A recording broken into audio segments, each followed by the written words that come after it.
name is Will Frith, and some people call me Will, some people call me Frith, and other people call me Will Frith. It just kind of depends on the mood, I guess. And I'm based in Ho Chi Minh City, aka Saigon, Vietnam, and I have a co-roasting space called Building, and I think most of our audience here knows what a co-roasting space is, but for those of us who aren't familiar, it's like a co-working space, except instead of desks and business tools, we provide coffee tools, and so people can rent any one of our roasters or espresso machines, or even our whole lab if they need it. And maybe if there's a moment to do so, I'll kind of run around with the camera and show off snaps, or you can just check out our Instagram, Building Coffee. You can do that now if you want. Okay, yeah, I'll just kind of, right now I'm in the lounge. This is kind of my my messy office. So I'll just show that much of it.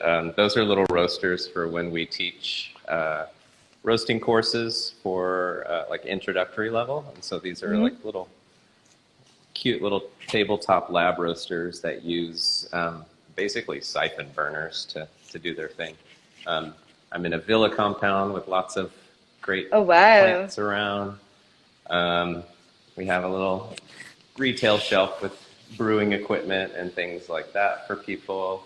And then it's going to get a little noisier. This is our lab, and we do all of our QC and testing in here.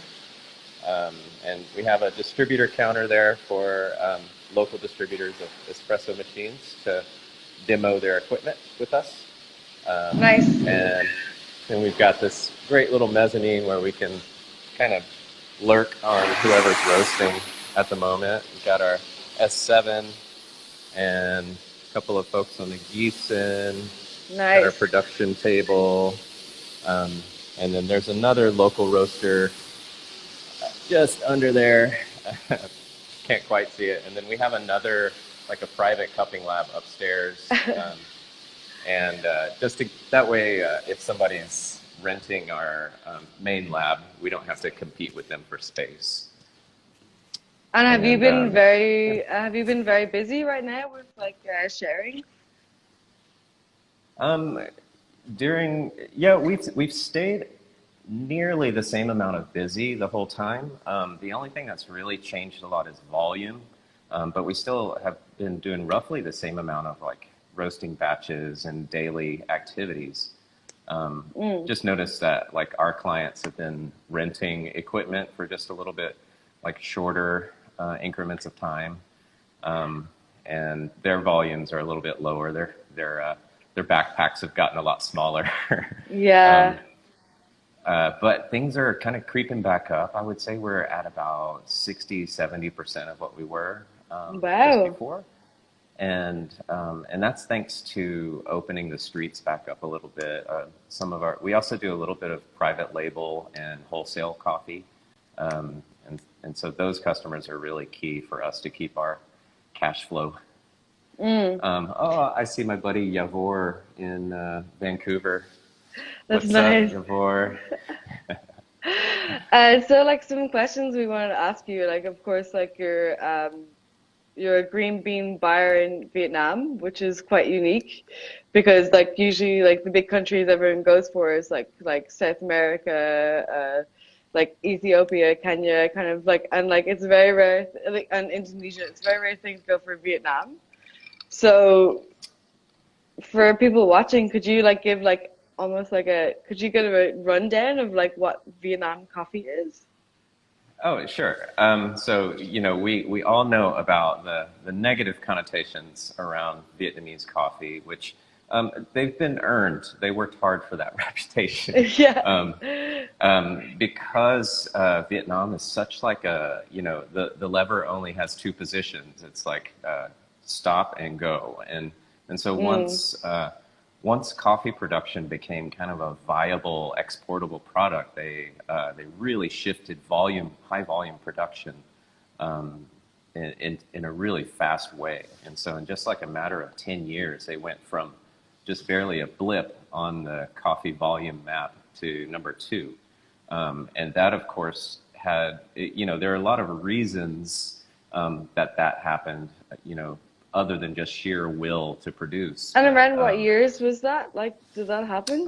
it was about a little less than 20 years ago that this Wow. really came online, and it came at the same time as a Brazilian coffee surplus, and then there were a few other market realities around it that just really shot the price of Arabica down, and so. Everybody had a super, like, kind of negative and bad taste in their mouth about Vietnamese coffee. And there are some definite, I'd say there's some validity to that position. But it's, of course, like everything, it's much more complicated than that.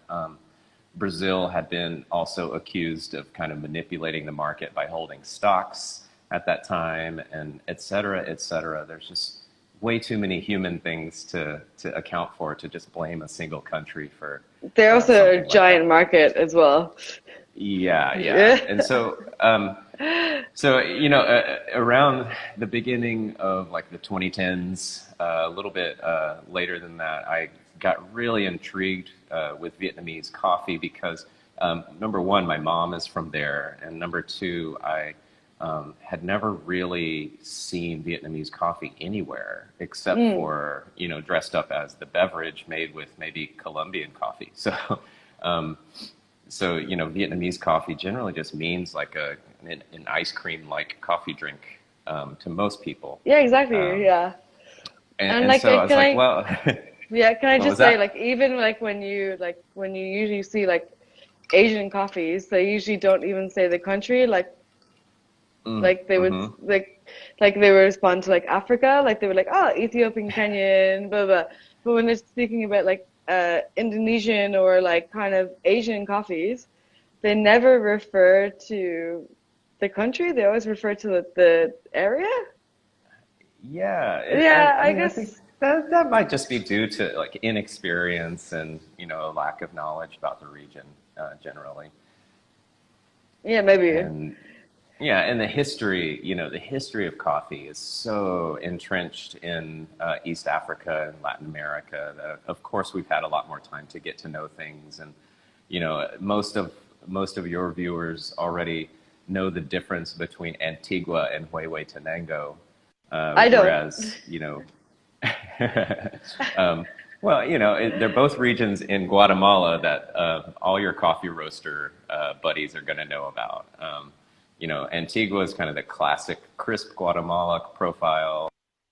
Huehuetenango tends to be a bit more like citrus and milk chocolate, and it's where Finca El Injerto is, the Mm. famous kind of producer there. And it just goes to show. And you think about Colombia, and you could probably name a couple of regions or towns there, but Southeast Asia, we don't even know which regions of some countries are producing coffee or not. And so it's really just a matter of like the information needing time to spread around. And I think over the next few years, people are really going to start learning to differentiate because the coffees here, according to my experience, do differ greatly depending on which country in Southeast Asia it's from. So, it's just a learning curve thing, I think. Mm. I will just say to that question, it is 5:13 a.m. in Germany right now. That's why my hair is wet. Oh, Um, oh, you're doing uh, great. usually my hair is way bigger Oh, okay, on okay. these So, lives. Like you, like it's my face and then the whole my hair here. But like for instance, like you are a green bean buyer in Vietnam. Like, and do you go to the farms as well at the moment? yeah, I Is that do. what you're doing? I, I wear tons of hats. Most of the green coffee buying that I do is for building, is for our roastery, depending on if it's a private label client or not. It's actually quite well developed and easy to buy coffee domestically here.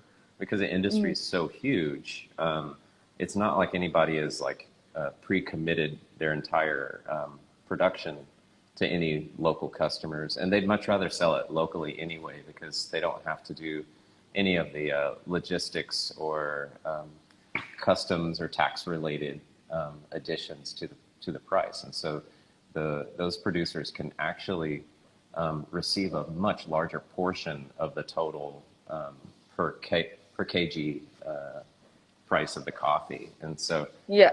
selling local is actually quite incentivized. Of course, even though there are 100 million people in Vietnam, the coffee consumption is very small.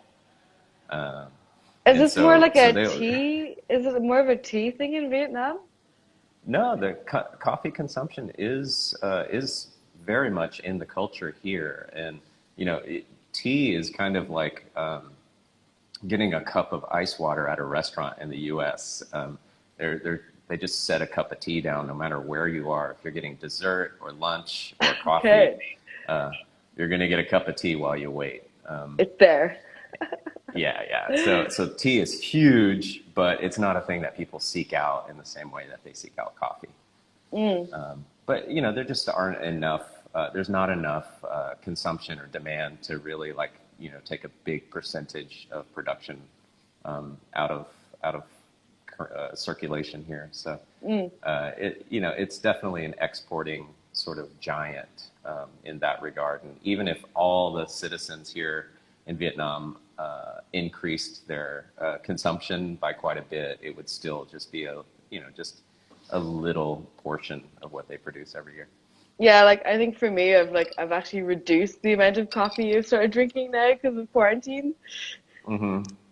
Like I can't drink as much coffee as I used to. Like I used to be able to drink like literally a liter over a day and just Wow. run around the city. Yeah, not good.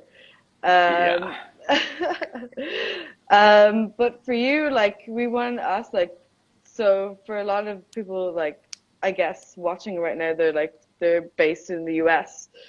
And what would be like kind of like the typical way of drinking coffee in Vietnam? By far the most popular way is by what's called the Phin. That's Phin, and it's like a little stainless steel brewer that sits on top of the cup, and it takes like forever plus 5 minutes to finish draining. It produces a super thick, kind of concentrated beverage, usually quite bitter, and then that becomes like kind of the base for making all these different You say coffee ice usually quite cream. bitter, but like it's probably always bitter. um, I, yes, most of the yeah. It's that's the kind of the hill that we have to climb as far as like differentiation goes. And actually, it's becoming quite differentiated. You could in most of the major cities here, you can find a good pour over and maybe even some imported coffees. And people are really keen to get their hands on green coffee from other countries. And it can be a little bit expensive. You have to add probably like you take like your FOB price or the price that your importer Yeah. will offer you and add about 40% to that, and that's what it's going to cost you to get the coffee to your door. And so And we are. does it depend on the country that you're importing from, that Yeah, coffee? yeah. So yeah, Vietnam has, a list of like 30 countries with good bilateral relations, and you're only having to pay like a 10% VAT on top of your shipping charges. And those countries are like Cuba and Ecuador and Peru, South Africa. So it's if I wanted my offerings list to be super limited, I could work within those parameters. So we have to pay a little bit higher taxes if we want to import something from like Mm. Ethiopia, for example.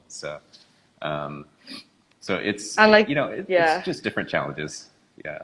And you're never sure when it's gonna arrive either. Yeah, or you know exactly when it's arrived, but you never know when customs is going to let it out of jail. Um, and Yeah.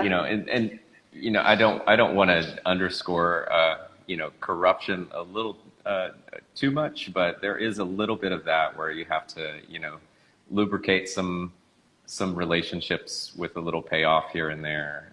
And for me, I don't get involved in importing directly. When people contact me, people who are interested in selling green coffee into Vietnam, will contact me. I really immediately, I try to put them in touch Oh, with local importers, people who are already importing coffee, because my goal here is to create an ecosystem that doesn't depend on a single player or a small group of people acting as gatekeepers or anything like that. mm, So I'm really just trying to throw people at one another to kind of help create that. yeah. My phone battery just went down. That's why you noticed that little glitch just a second ago. But I got All plugged in. good. I'm All okay again. good. I think like for a lot of people we're not very familiar with the Vietnam like green coffee scene. Like Uh-huh. we know Indonesian coffee scene, like now more about the Chinese coffee scene. But Vietnam hmm is like one of the biggest producers of coffee in the world, right? Yeah, 97% of that is going to be commercial Robusta. Yeah, So that's probably why most of us don't know that we're drinking Vietnamese coffee when we're drinking it, because as soon as that commercial Robusta is exported, it loses its identity. It goes to, companies like Kraft and Sara Lee and Nestle, yeah. Procter and Gamble, and they put the coffee into their blends, and then it no longer has an identity after that. No, It it's maybe just like it's like thankfully. dark taste. Yeah, it just this tastes a little like rubber and a little like coffee, but it's it it's kind of better that way. I think that people don't know they're drinking Vietnamese coffee in that case, because maybe we'd have a little bit more of a bad reputation to overcome. Um, Do you think it's like yeah. the almost the blending of almost like the like I guess you would call it like it's like the non-descriptive thing of like Vietnamese coffee is almost giving Vietnam time to like create a specialty green in a way? Yeah, I think so. In a way, I mean, of course, like any specialty coffee market or scene is going to rely heavily on the commercial coffee segment. Of Um, course. Yeah. and yeah, so the specialty coffee here is in no way a threat to coffee production for anyone else, because it's so small by comparison, and by necessity. I mean, the word special is in it. If it was the majority, it wouldn't be special anymore. Yeah. um, so it has given us kind of time to just kind of chill out. Although, within my network, I get people kind of banging on my inbox asking when the green coffee is going to be available for everyone. I don't know. I'm not an exporter. um, but I am really keen on helping people who want to import Vietnamese green coffee into the U.S. or Europe. Just trying to connect them with the right folks that can make it happen. Um, and the volume isn't quite there to justify full container shipments or anything like that. So it really takes a lot of like coordination and collaboration. Yeah. Um, I think like Nguyen Coffee Company in Brooklyn, in the USA, they are really kind of crushing it on that front, because Mm. Sarah decided a few years ago that she was just going to do it all herself until it became easier. And she ended up just making it easier for herself, which is great. And so she started out by importing just a few bags on a single pallet. And this summer, I think they're going to be importing a full container. Um, Wow. and so, that's just kind of, key to all this whole movement kind of picking up and gaining steam, is people like her, putting this proudly Vietnamese face on a coffee product and saying, like there's a big part of the market that's being ignored, and people actually do want this type of coffee, and so I think in collaboration with someone like that, and I know Cafe Imports, their buyer has been to Vietnam, to the Arabica area a few times, and they actually bought Hmm. a little bit of coffee. Um, Paradise Coffee Roasters has been a champion of Vietnamese specialty for a few years. And so, we're slowly building a little bit of momentum, but it takes all of these folks collaborating, and, having single gatekeepers is kind of what has kept it behind all these years. And so we're just trying to like burst it open and make it accessible. I think yeah, I could confidently say this year, some buyers are going to see more good Vietnamese Arabica and fine Robusta on their importers' offer lists. But it's going to be slow. It's going to be small. These importers are taking a huge chance by investing in this coffee for a market that's not there or proven yet. People often will say they're interested in things much more often than they'll buy it. So Mm. right now we're in between that point of people saying I'm interested in Vietnamese specialty and them actually buying it. So we'll see how that works. And if you could like, because usually we talk about a flavor profile when we're talking about like coffee. Could you Hmm. give a usual flavor profile for like Vietnamese Arabica? Um, it's interesting because I've tasted so many different examples of it, and of course, with all the processing experiments that has become popular, um, they've really kind of blown out any typical flavor profile that we can expect. But if you buy, let's just say, as a buyer, you want just your standard premium commercial Arabica, just like low 80 points Yeah. coffee. It's going to be mostly Catamor variety, which tends to taste a little bit more herbal, Mm. maybe like lemongrass or something like that. And it really More takes a tea-like kind of thing. yeah, and it takes a little bit more kind of care and like gentleness in the roaster to bring out the sweetness and tone down that kind of herbal acidity.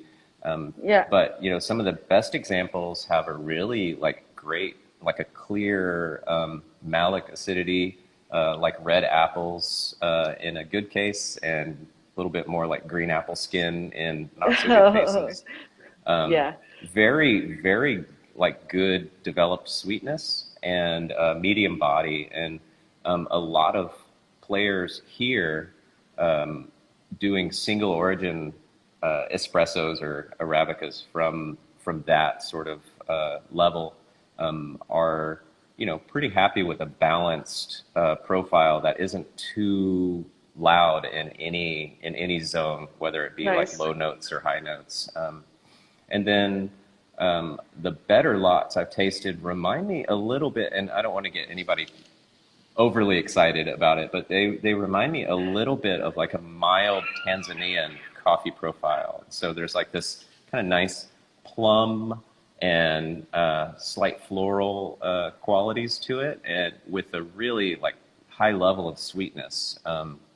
And in the roaster, I would handle them pretty much the same way as like a Central American coffee. Yeah. And then you get into all the processing experiments, and people are just really going crazy with fermentation and and just bringing all kinds of other flavors into the mix that I'm not even sure is coffee. Maybe it's fruit or yeast that we're tasting, but we love Just it. And fermentation.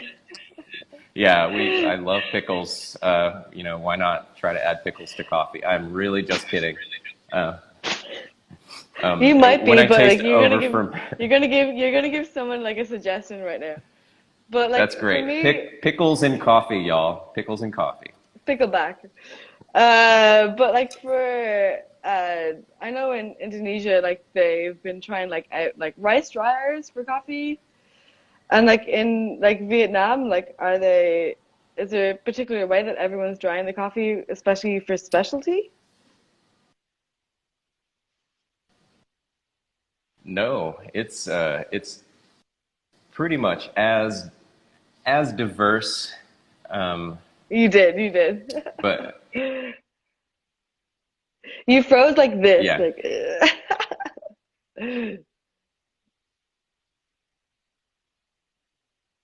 Example of Indonesia, You're still it's really freezing. popular to do like a wet hull process. And let's see.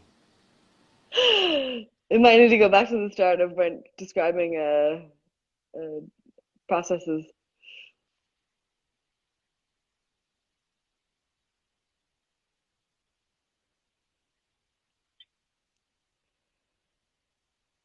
By the way, while he freezes, please ask any questions in the little question box in the bottom while he freezes.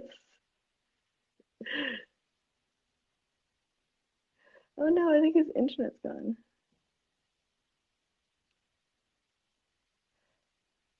Questions in the question box. I got you back. We're back. I can't hear you though.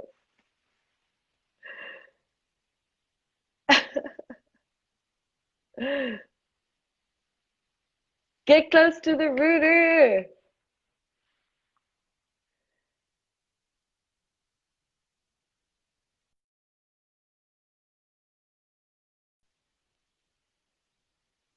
Oh no, he's gone.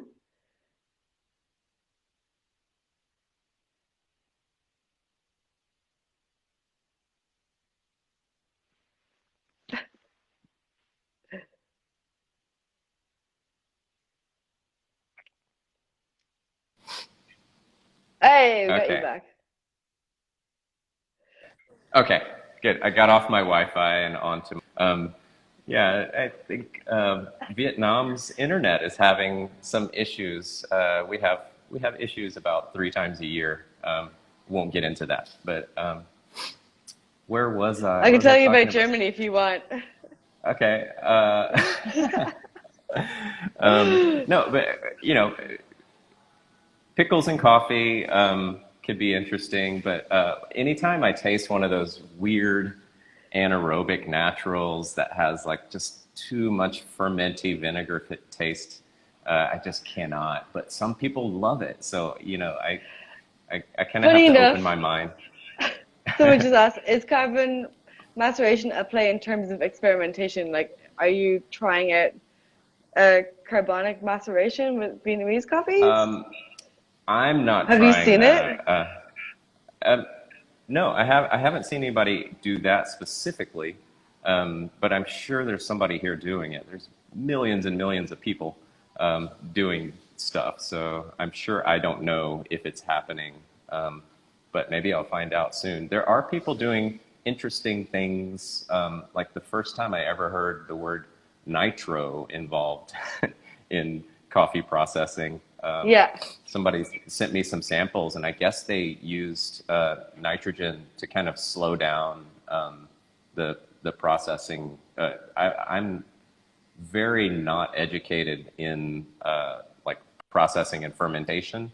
I just know what I like tasting from different processes, and I try to understand as much as I can about those things. But I mean, again, that's why we network with people who know much more about things like that than we do. So I Exactly. do.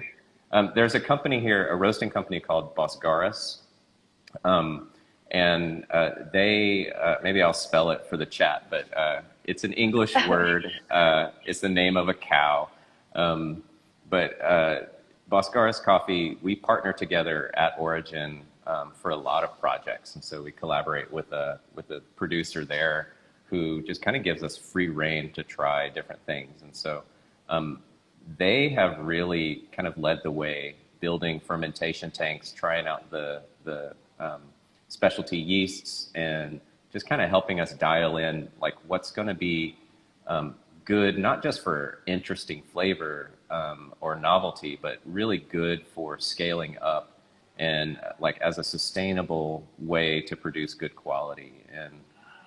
And so they're definitely leading the charge there. And I'm sure if I asked him a little bit more, oh yeah, Wancha, you spelled it correctly. There's just no space there.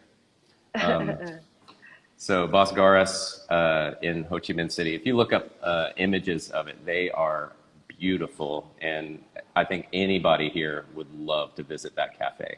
Mm, But they're even more important. Their coffee quality is super legit. They're great, nice.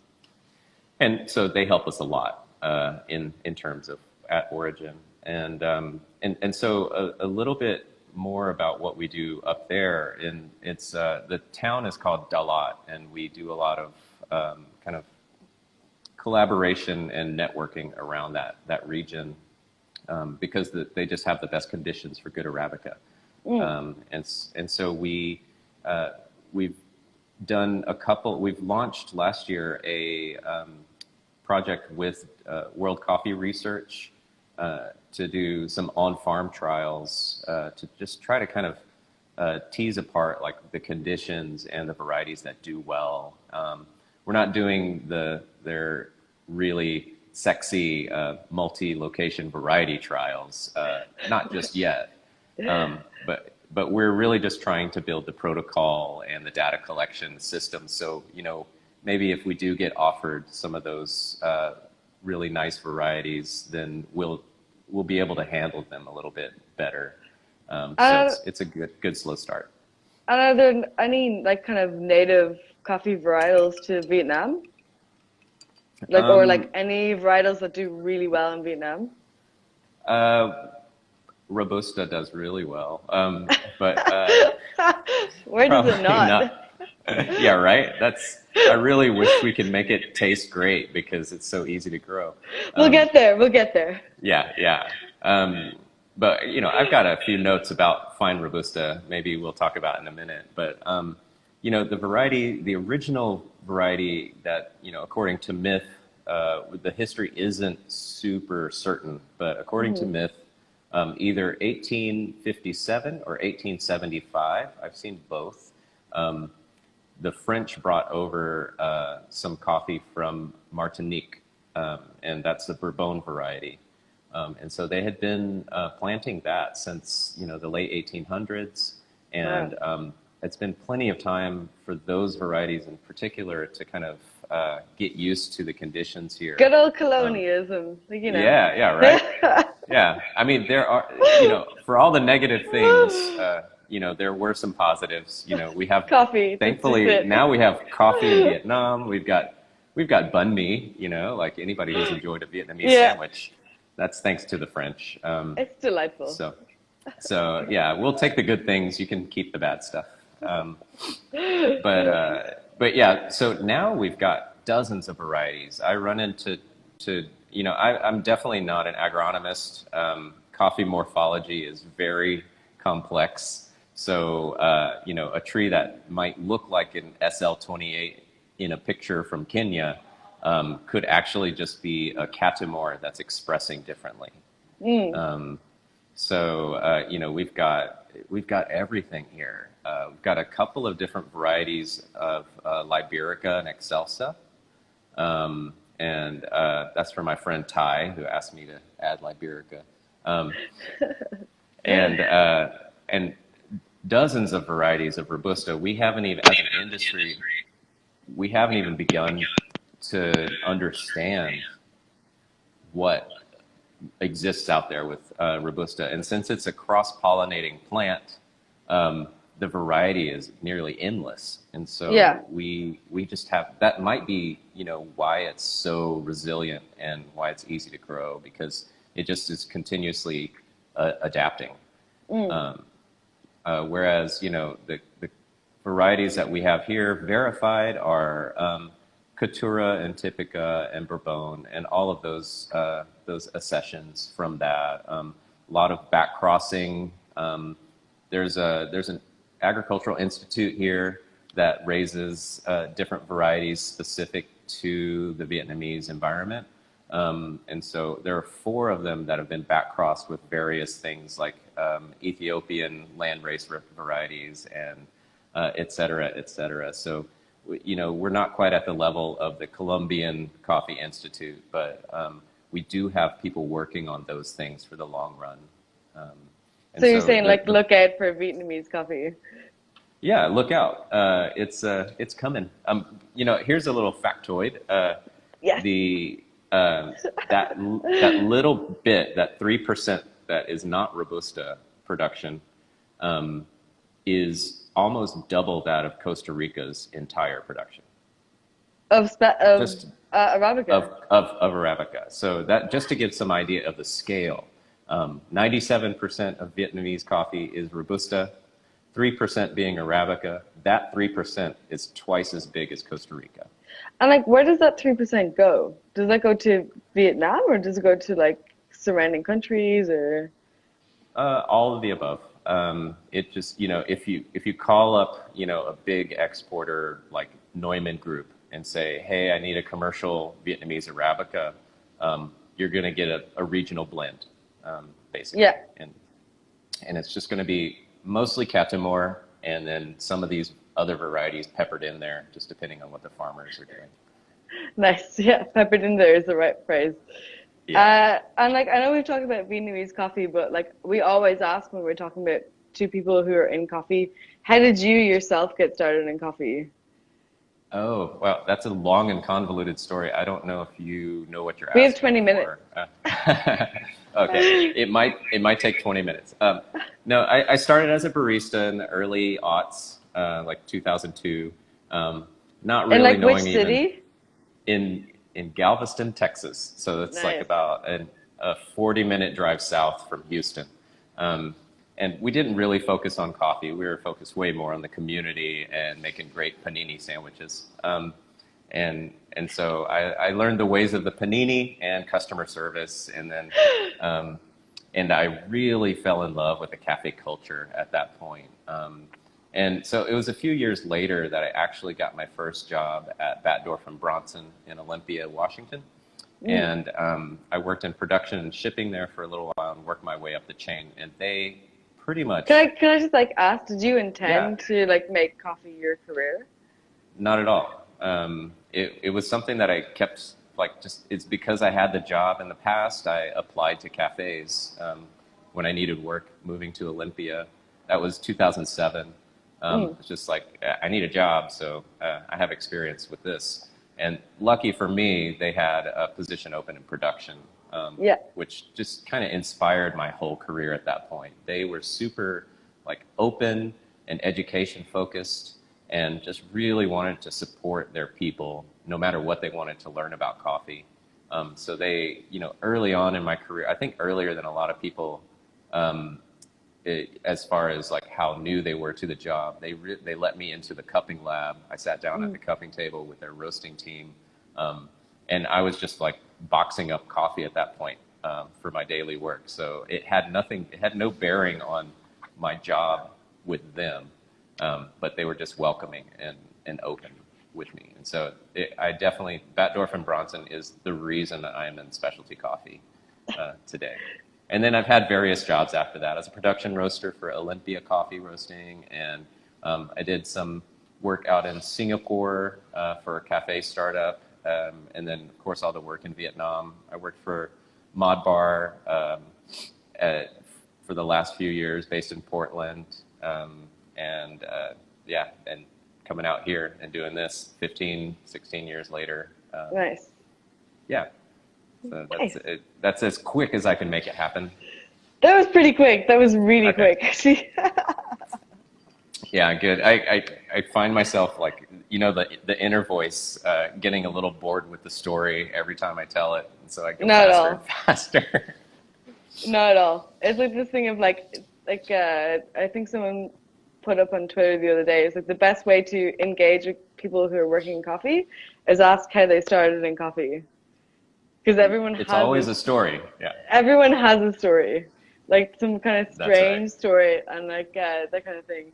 But I think like it's interesting like where people started. Like everyone starts in this like kind of almost like rundown or like local cafe kind of Yep. thing, and it's like it's really nice, and then we end up like halfway across the world in like 5 years. Yeah, I have no idea I would be going to other countries and doing the coffee thing. I thought, in, in my late college years, I wanted to travel and thought I'll need to be an English teacher if I want that to happen. But somehow coffee just kind of made all of these things possible for me. And it's it's definitely not without its challenges.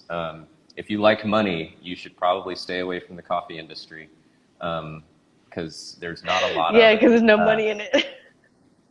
There's plenty of work and there's plenty of cash flow, but as soon as you start calculating your costs and your margins, there's nothing left. That's plenty of leg Um, pain too. yeah. Oh yeah, yeah, definitely. And yeah, I got I guess maybe too much info, but I've got the varicose veins in my ankles to show for it all. No, you said varicose veins and you cracked. Um, just uh, all this time on my feet. Got Yeah. freezy.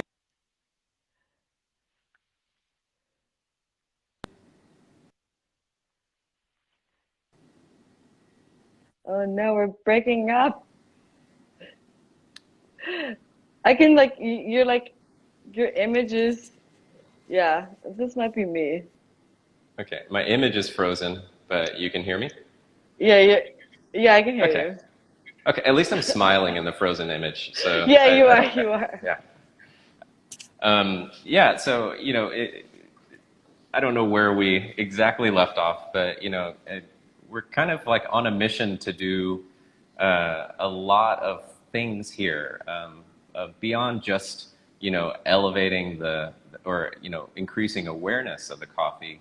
We're here to really like try to elevate the quality all around, and not just in the Arabica space. This year or last year, I decided to take on Robusta as a point of education. I really want to learn about it, and I think I've roasted nearly as much Robusta this year as I have Arabica. And And it what just can I ask yeah. what type of way you're roasting the Robusta? Um, well, as far as comparing it to an Arabica profile, um, with Robusta, you've got to roast it longer and slower. Mm. Or I guess those are the same things, but you have to extend development quite a bit compared to Arabica. The coffee behaves really strangely. In the first two-thirds of the roast, you think you're dealing with a super dense coffee, and then first crack happens, and you didn't even hear it. It's a really soft first crack, and then you can jump into second crack pretty much right at the end of first crack if you're not careful. Yeah. So it becomes a coffee that behaves similarly to a low density coffee at that point. Okay. And so roasting Robusta is quite a nice challenge, and it's really great to feel like a beginner again. Okay, I uh, will say that you're starting your image isn't coming back up and you're starting to break up as well. So, no. oh no. So I might end it here, but I will say, Okay. I guess if anyone has questions about Vietnamese coffee, they can go to your profile, Electric Frith? Frith. Yep. Yeah, Electric Frith, and message you. They want to buy Sure. your coffee. But I want to thank you so much for joining so early in the Thanks morning. for dealing with all my technical difficulties. Not at all. And thank you to everyone who joined the chat. We really enjoyed you being here. So yes, we're going to put this Thank you. on IGTV, and I hope Oh, you great. enjoy the rest of your day. Thank you. You too. Thanks for including me, and hello to all my friends out there and friends I haven't made yet. Exactly. The All next right. expo. I hope so.